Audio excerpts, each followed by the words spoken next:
Students, तो आज से हमारा जैसे कि हमने कल लास्ट वीडियो में हमारा सारा सिलेबस इज ओवर।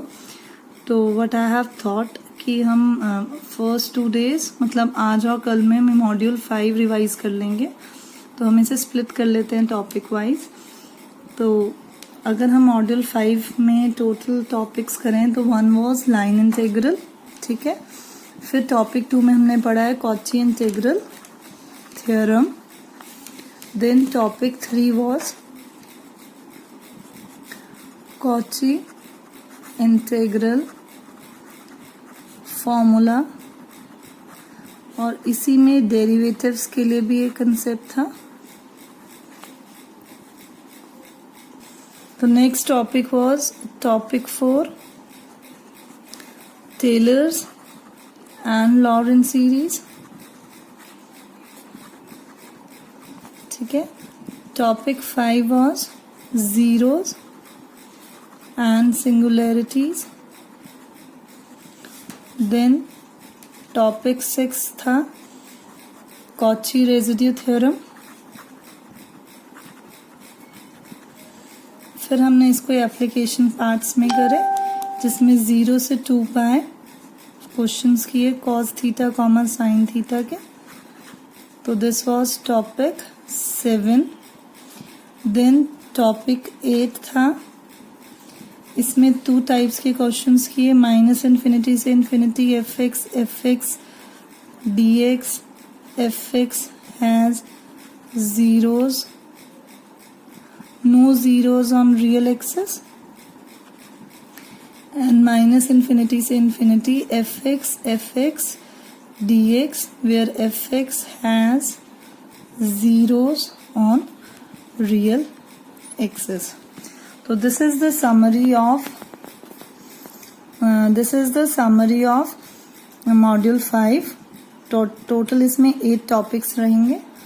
तो आज जो हम कवर करेंगे दैट इज टॉपिक 1 to 3 और इस पे एक फिर मैं प्रैक्टिस शीट शेयर कर दूंगी आपसे। तो सो दैट आपको अभी हम उसका रिवाइज कर लेंगे और आप उस पे क्वेश्चंस ट्राई कर सकते हैं। ज्यादा क्वेश्चंस नहीं रखूंगी पर टॉपिक ओनली 1। तो अब सबसे पहले हम लाइन इंटीग्रल्स में जब हम देख रहे हैं तो हमारा क्वेश्चन कैसे हो रहे थे, जैसे हम इसका एग्जाम्पल कंसीडर कर लेते हैं। कुछ इस तरह के न्यूमेरिकल थे कि हमने लिमिट दे दी आपको और फिर इवैल्यूएट करने के लिए डीजेड पे इवैल्यूएट करवा रहे हैं। तो जब भी लाइन इंटीग्रल्स का एक सीधा सा कंसेप्ट है because it is a single integral, तो ये सिंगल वेरिएबल को डील करता है।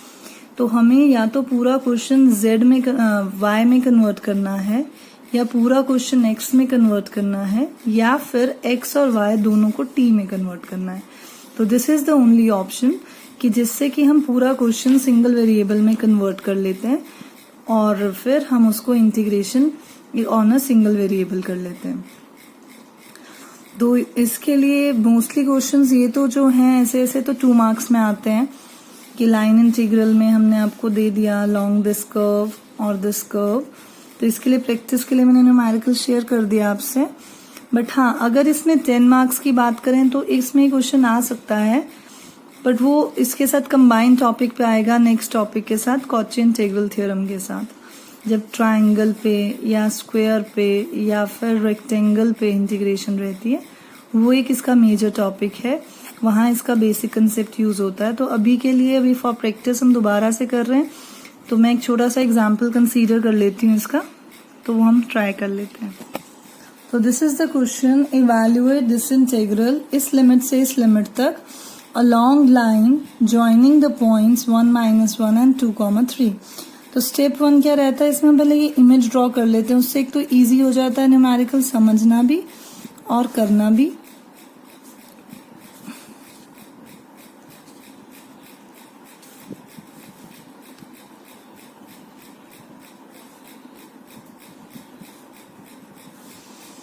तो 1, -1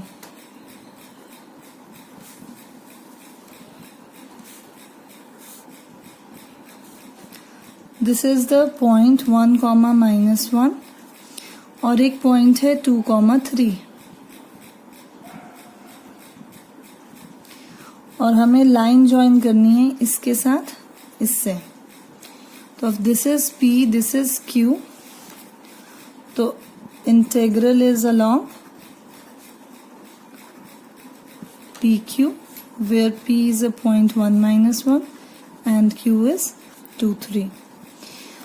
तो इसमें क्या हो जाएगा, हमें पहले इक्वेशन ऑफ लाइन का फॉर्मूला यूज करना पड़ेगा. Equation of line is equal to y minus y1 m into x minus x1 y plus 1 m क्या हो जाएगा y2 minus y1 upon x2 minus x1 x minus 1 y plus 1 y2 है 3 plus 1 2 minus 1 x minus 1 और I can write y plus 1 is 4 times x minus 1, ठीक, और y is equal to 4x minus 4 minus 1, that is y is equal to 4x minus 5. तो इसमें से हम dy की value search कर लेंगे. It is 4dx. z numerical में कहीं भी है उसका मतलब होगा x प्लस वाई, तो dz का मतलब हो जाएगा dx प्लस आई dy. क्योंकि हमारा न्यूमेरिकल dy बदलने वाला है किससे, 4dx, मतलब सारा numerical is converting into x because integral will convert to x. Therefore हमें x की वेरिएशंस लेनी है. x कहाँ से कहाँ वेरी कर रहा है, तो x वेरी कर रहा है 1 से लेकर 2 तक, ठीक है. तो जो हमारी इंटीग्रेशन थी 1 minus iota 2 plus 3 iota Z square plus Z D Z, अब हम इसकी जगह 1 से 2 लिमिट यूज करेंगे क्योंकि हम x की बात कर रहे हैं. z का मतलब है x प्लस आई वाई का square plus x plus I Y और dz का मतलब है dx plus I D Y, ये इन दोनों के साथ कंबाइंड है. सिंप्लीफाई कर लेते हैं. X square minus Y square plus 2 iota X Y plus x plus I Y times dx plus I D Y. अब यहाँ इसका यूज होगा जहाँ इक्वेशन 1 लिखा है मैंने कि y कहीं भी है वो किसको रिप्रेजेंट कर रहा है, 4x माइनस 5 को. तो यहाँ 4x माइनस 5 का whole square plus 2 iota x 4x minus 5 plus x i 4x minus 5 and dx as it is, but जहाँ भी आयोटा dy था वहाँ हम 4dx लिख लेंगे, ठीक है. इससे क्या हुआ है 1 to 2 x square minus 4x minus 5 whole square plus 2 iota 4x square minus 5x plus x plus iota 4x minus 5. dx common है और देखा जाए तो 1 प्लस 4 आयोटा कांस्टेंट है, इंटीग्रेशन से बाहर आ जाएगा. हमें इस इंटीग्रल की इंटीग्रेशन करनी है विद रिस्पेक्ट टू x, तो x स्क्वायर की इंटीग्रेशन हो जाएगी. यहाँ स्टैंडर्ड लगा लेते हैं, होल क्यूब फर्दर डेरिवेटिव 4. ऐसा हम लीनियर फैक्टर में कर सकते हैं, मतलब जब ax प्लस b की पावर n हो तो हम ax plus b power n plus 1 into further derivative लिख सकते हैं. तो उस कंसेप्ट से ये इंटीग्रेशन आ जाएगा. Plus 2 iota 4x cube by 3 minus 5x square by 2 plus x square by 2 plus iota 4x square by 2 minus 5x of dx आ जाएगा. Last step of. अब हमें इंटीग्रेशन कर चुके हैं हम, बस रह गई हैं लिमिट्स रिप्लेस करना. अननेसेसरली इन कैलकुलेशंस को हम प्लस माइनस या रीअरेंज नहीं करते हैं, डायरेक्टली नंबर्स रिप्लेस कर लेंगे and that will be the final answer, ठीक है. तो this you can do and after simplifying we will get this answer, ठीक है. तो this is the type of topic 1 numerical. अब हम टॉपिक 2 की बात करें. Topic of this module is Cauchy integral theorem. पहले हम इसकी स्टेटमेंट समझ लेते हैं. स्टेटमेंट क्या कहती है कि a function if a function fz is analytic within and on a simple closed curve C, तो हम उसकी इंटीग्रेशन उस पूरे कॉन्टूर पे क्या आएगी, 0. तो इसमें 2 कंडीशन है. फंक्शन शुड बी एनालिटिक, ठीक है, कहाँ पे, रीजन के अंदर भी और रीजन की बाउंड्री पे भी। सेकेंड थिंग है, जो कर्व है इट शुड बी क्लोज्ड, मतलब हम इसे पैराबोला पे अप्लाई नहीं कर सकते, स्ट्रेट लाइंस पे अप्लाई नहीं कर सकते हैं ट्राइंगल पे, स्क्वायर पे, सर्कल पे। सेमी सर्कल है, हाँ वो क्लोज्ड है, तो यस वी कैन अप्लाई। तो इस चीज का ध्यान रखना पड़ेगा हमें कि हम कॉची इंटीग्रल थ्योरम तभी अप्लाई कर पाएंगे कि curve should be a closed curve. ठीक, तो अब इस पे हम न्यूमेरिकल्स, इसमें या तो वैसे छोटे ही आते हैं 2 मार्क्स में, क्योंकि आंसर 0 ही आना है हर क्वेश्चन का। हाँ 10 मार्क्स में आता है जब हम ये दे दें कि verify Cauchy integral theorem, and आपको स्टेटमेंट्स बहुत अच्छे से कर लेनी है, because most of the questions में ऐसे आता है state Cauchy integral theorem and hence evaluate. तो स्टेटमेंट्स में एक एक वर्ड का मीनिंग है, तो you can't skip any of that word, तो उसका भी ध्यान रखना है कि स्टेटमेंट्स भी आप बहुत अच्छे से लर्न करेंगे इस मॉड्यूल में। तो अब हम इस पे कॉची इंटीग्रल थ्योरम पे 2 तरह के क्वेश्चन कर लेते हैं। एक आपका जस्ट रिवीजन हो जाएगा, एक तो जो सिंपल, जो जिनके आंसर 0 आने हैं, और एक हम वेरिफिकेशन पे कर लेते हैं। ठीक है, तो मैं पहला क्वेश्चन लिख देती हूँ। तो this is the numerical, evaluate this integral where c is this mod z plus 1 modulus is 1। तो हमें इवैल्यूएट करना है। तो सॉल्यूशन इज स्टेप 1 कि हम जिस इंटीग्रल को इवैल्यूएट कर रहे हैं उसका कॉन्टूर न्यूमेरिकल में प्रोवाइडेड रहता है। तो फर्स्ट स्टेप इज हम इस कॉन्टूर को एक्स वाई फॉर्मेट में रिप्लेस करेंगे, एंड कॉम्प्लेक्स नंबर्स में ये रीअरेंज करके फिर इसका रीजन पता चल जाता है। तो अगर हम इसको सिंप्लीफाई कर रहे हैं तो मतलब सेंटर है -1 0, रेडियस है 1, इसको हम प्लॉट कर लेंगे, -1 इधर आएगा, यहाँ अगर कोई सेंटर है और 1 रेडियस है तो obviously circle will be like this, -1 + 1। देखो इसका एक सिंपल सा कंसेप्ट है, -1 + r करेंगे तो ये पॉइंट मिल जाता है, -1 में -r करेंगे तो हमें ये पॉइंट मिल जाता है। तो हम इसके थ्रू देख लेते हैं कि सर्कल कहाँ कहाँ कट कर रहा है। यही लॉजिक हर बार चलेगा, centre +r is always on the right hand side, centre -r is always on the left hand side. तो ये करने के बाद नेक्स्ट स्टेप इज कि हम इसका, आपको ये इसमें इमेजेस बनाना कंपलसरी है, तो इसका भी मार्किंग है, तो ये बनाने मस्ट है। मतलब आप आंसर दे रहे हैं बट अगर आप ये इमेज नहीं बना रहे हैं तो नंबर विल बी डिडक्टेड। ठीक, तो नेक्स्ट स्टेप इज स्टेप 2, हम इसमें इसकी क्योंकि हम बार बार एनालिटिक की बात करते हैं, तो एनालिटिक फंक्शन किसे कहा जाता है, जो कि जिसके डेरिवेटिव एग्जिस्ट करें, और डेरिवेटिव किनके एग्जिस्ट करते हैं, जो फंक्शन कंटिन्यूअस होते हैं। तो ये सब एक चेन है, जैसे हम कह रहे हैं एनालिटिक हो, एनालिटिक मतलब डेरिवेटिव एग्जिस्ट हो, डेरिवेटिव एग्जिस्ट तभी करते हैं अगर वो फंक्शन कंटिन्यूअस हो, और कोई फंक्शन कंटिन्यूअस किसी पर्टिकुलर पॉइंट पे तभी होता है जहां पे वो डिफाइंड हो। तो इंस्टेड ऑफ कि पहले हम डेरिवेटिव ही सर्च करने लग जाएं, तो हम इसका बेसिक पे चले जाते हैं कि मतलब हम बार बार कह रहे हैं डेरिवेटिव मतलब कंटिन्यूअस, और कंटिन्यूअस मतलब डिफाइंड। तो जब हम एक फ्रैक्शनल फंक्शन की बात करें, वो कहाँ डिफाइन नहीं होता, जहां उसका डिनोमिनेटर 0 हो। तो जहां डिनोमिनेटर 0 होता है, their function can never be analytic, क्योंकि फिर ये वाला रूल चलेगा, वो डिफाइंड नहीं है इसलिए वो कंटिन्यूअस नहीं है, इसलिए उसका डेरिवेटिव एग्जिस्ट नहीं करेगा। Simple logic.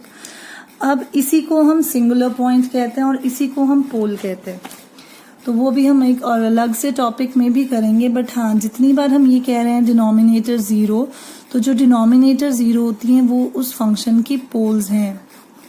पूरा फंक्शन अगर हम कह रहे हैं हमारे पास है z²/z-1, तो अगर मुझे इसकी पोल्स चाहिए तो वो क्या हुई, जहां इसका डिनोमिनेटर 0 हुआ।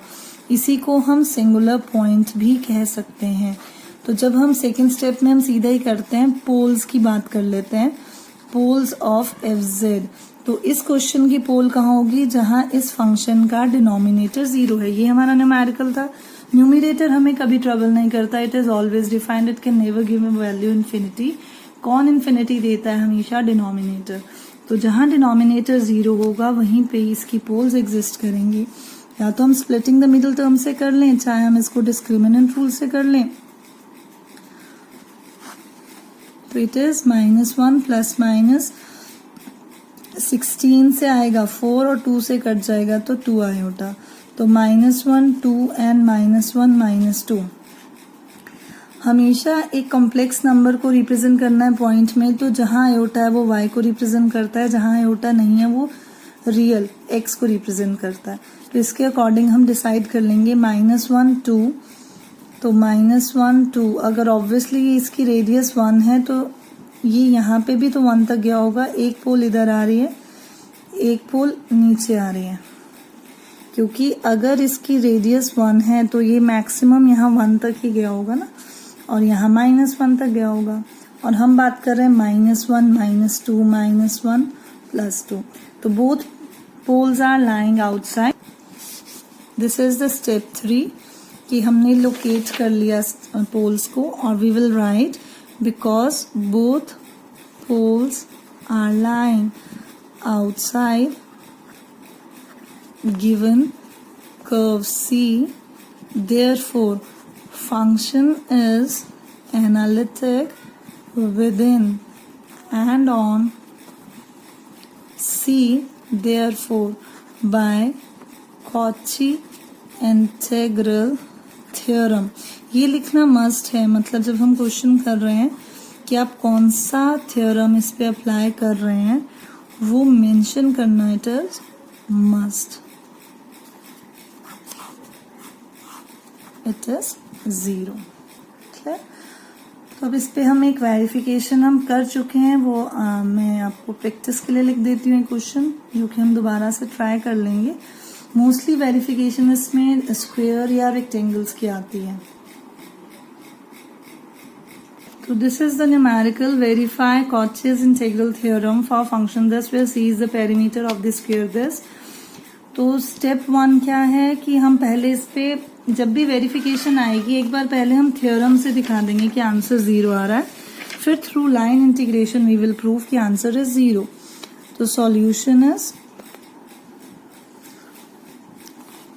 हमने ये वर्टिसेस ऑफ ट्राइंगल को पॉइंट फॉर्म में लिखा, 1 1 हुआ, 1 -1 हुआ, इट इज -1 1 एंड -1 -1। ठीक है ना, प्लस प्लस पार्ट से एक पॉइंट बनेगा, एक ये प्लस है, ये माइनस से। फिर अब इसको अगर हम ड्रॉ करें 1, तो एक पॉइंट यहाँ यहाँ यहाँ यहाँ आएंगे।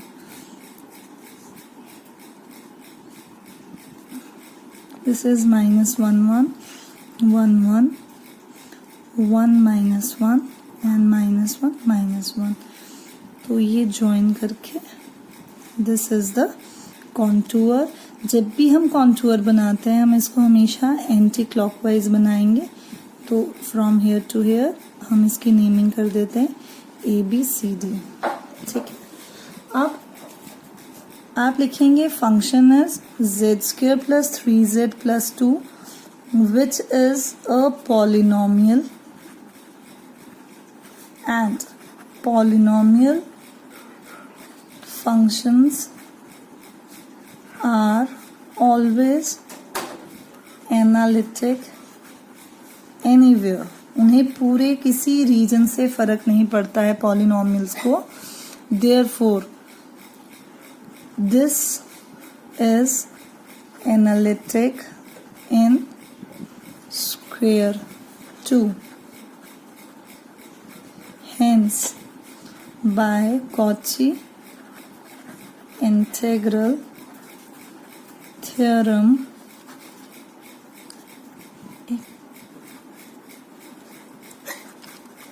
this integral is 0। तो यहाँ तक के 2 to 2.5 मार्क्स हैं कि हमने रीजन ड्रॉ कर दिया और हमने थ्योरम की बस स्टेटमेंट लिखी। क्योंकि पॉलिनोमियल है, हर कहीं एनालिटिक होता है, हर कहीं होगा तो ऑब्वियसली एक छोटे से स्क्वायर में तो होगा ही। तो therefore by Cauchy integral theorem इसका आंसर इज 0। अब हम वेरिफिकेशन के लिए पहले एक छोटा सा टेबल बना लेंगे, इट विल बी हेल्पफुल आपके लिए। तो वो मैं बना देती हूँ, उसके बाद you can try by line integral तो वो हम एक बार डिस्कस कर लेते हैं। ऐसे स्प्लिट कर लेते हैं कर्व को 4 पार्ट्स में कि हम अलोंग 4 लाइंस की बात कर रहे हैं, A B, B C, C D and D A. जब हम ए बी लाइन पे हैं, ये देखिए ये कौन सी लाइन होती है, this line is called y equal to -1। अगर हम बी सी की बात कर रहे हैं, this is x1, C D is y1, what is D A, it is x-1। तो यहाँ से dy ढूंढ लेंगे डेरिवेटिव, यहाँ से इसका डेरिवेटिव ढूंढ लेंगे, यहाँ से इसका डेरिवेटिव सर्च कर लेंगे, यहाँ से इसका डेरिवेटिव सर्च कर लेंगे। ठीक है, अगर z होता है हमेशा x प्लस आई वाई, तो ड्यू टू दिस यहाँ हो जाएगा x माइनस आई, इस क्वेश्चन में हो जाएगा 1 प्लस आई वाई, इस वक्त हो जाएगा x प्लस आई, और इस वक्त हो जाएगा -1 प्लस आई वाई। ठीक, व्हाट अबाउट डी जेड, यहाँ हो जाएगा dx, यहाँ हो जाएगा आई डी वाई, यहाँ हो जाएगा dx एंड यहाँ हो जाएगा आई डी वाई।